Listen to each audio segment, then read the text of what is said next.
Oi, eu sou a Lari e hoje a gente tá aqui pra mais uma resenha, que é um vídeo que eu sei que vocês adoram, porque assim, tem muita visualização.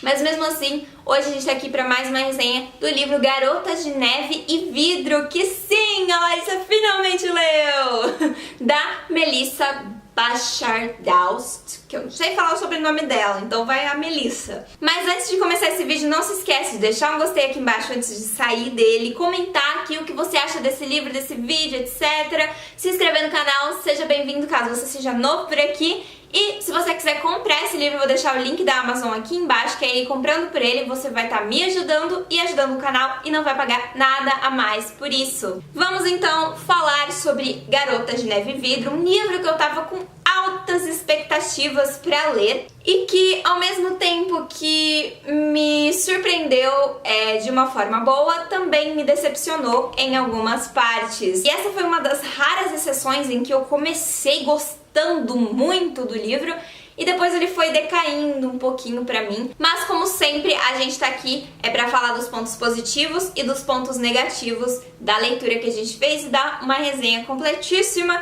pra vocês. Esse livro aqui, pra quem não sabe, é um reconto da Branca de Neve que vai contar a história da Mina e da Linet. A Mina tá aí no lugar da Rainha Má e a Linet é como se fosse a Branca de Neve. Essas garotas têm coisas peculiares em si, elas não são normais, digamos assim. A Mina tem um coração feito de vidro e a Linet é feita totalmente de neve. E todas essas coisas que eu tô falando aqui estão na sinopse. Até tem um pouco mais de sinopse, entendeu? Que eu acho que é desnecessário falar, porque esse livro não tem tanto plot twist assim pra gente ficar falando tanto sobre a história, porque aí você já contou a história inteira. A história é toda em capítulos alternados, tá? Nem sempre vai ser Mina, Linet, Linet, Mina, mas são capítulos de uma e capítulos de outra. A Linet é a filha do reino e ela vive em Primavera Branca ali, que é essa bolha, esse castelo desse reino aí, digamos assim. E o pai dela governa o norte. Já a Mina, ela é filha de um mago e mora no sul com o pai dela. A Mina vai acontecer uma coisa aí, e justamente por conta da Linet, que eu não vou falar por que exatamente, mas ela e o pai dela vão mudar pro norte e adquirir ali um certo lugar na corte, mais ou menos, do rei. E antes eles eram pessoas muito mal vistas, né, onde eles moravam, porque o pai dela era um mago e ele fazia as coisas lá e é tipo perseguição aos bruxos, sabe? Mais ou menos isso, eles não gostavam deles porque viam com maus olhos a magia que eles tinham. E aí depois que eles vão pro sul e tal, a Mina ela tem uma missão de encontrar um homem, de se colocar na corte de uma forma melhor aí. E o Gregory, que é o pai dela, diz isso pra ela. Só que ela, em um determinado ponto, ela decide que, na verdade, ela não quer apenas um homem da corte ali. Ela quer o rei. E ela quer se tornar rainha deste reino também. E ela vai fazendo todas as artimanhas dela, ela acaba conseguindo conquistar o rei e ela vai ter uma relação com a Linet em consequência disso também. Ah, esqueci de dizer também que o norte tem uma maldição da rainha Síbil, que lá é sempre frio. Sempre tá nevando, sempre é uma geada, sempre tá muito, muito frio, a neve caindo e tudo mais. O que eu gostei inicialmente muito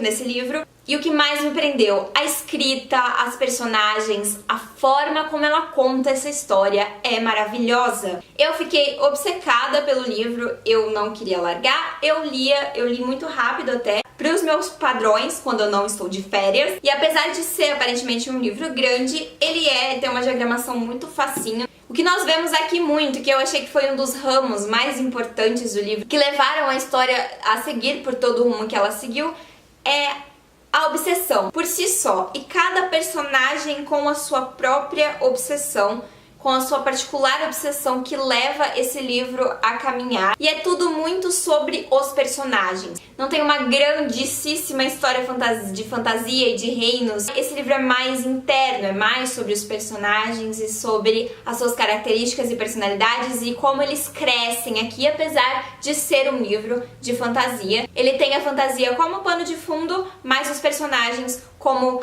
apresentação principal ali. Por exemplo, coisas que não vão dar spoilers pra vocês. O pai da Linet tem uma obsessão muito grande com a ex-mulher dele, a ex-mulher falecida dele, que era a rainha Emília, e ele tem uma obsessão muito forte com ela, e tanto é que ele projeta isso na menina e quer que ela seja, espera que ela seja totalmente como ela. Então a Linet, ela não pode fazer as coisas que ela gosta muito de ser livre, assim, ela gosta de subir em árvores e fazer todas aquelas coisas que princesas geralmente não podem. Então ela gosta disso e o pai dela não quer que ela faça isso porque, nas palavras dele, ela é muito delicada pra isso e ela é a imagem e semelhança da mãe.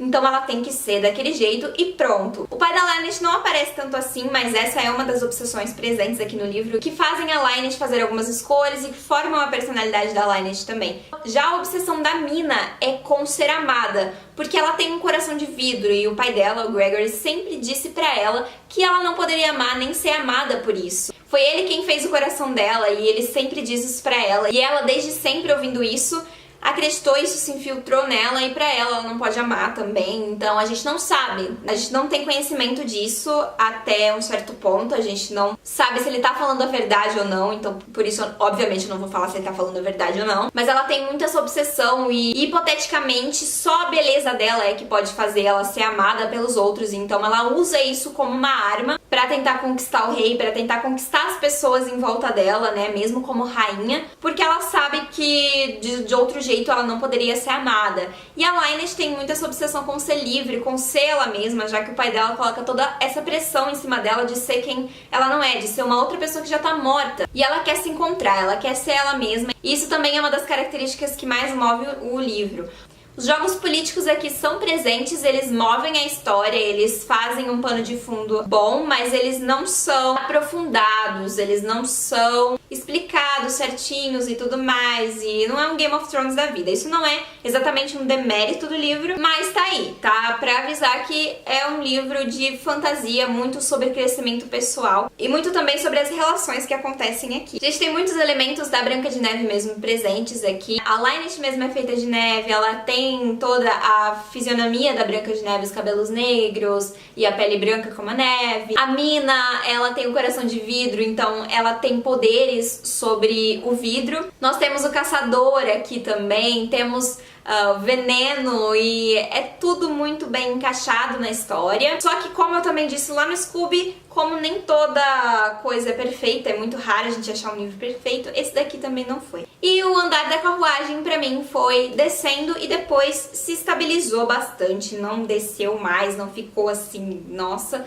Mas o que mais me, não vou dizer decepcionou, mas deixou a desejar, foi o fato da história não ter uma grande virada de jogo ou um outro ramo que não fosse sobre esse desenvolvimento desses personagens. Coisas deixadas em aberto, como eu achei que deveriam ter se aprofundado mais aqui na questão da maldição, por que o norte era daquele jeito, porque eles dão uma breve explicação, você não sabe se aquilo é verdade ou não. Então as coisas elas se resolvem, mas muitas coisas que poderiam ter sido exploradas não foram. Ah, e teve uma coisa que eu esqueci de mencionar, gente, que eu não sei como eu esqueci de mencionar. Tem romance LGBT.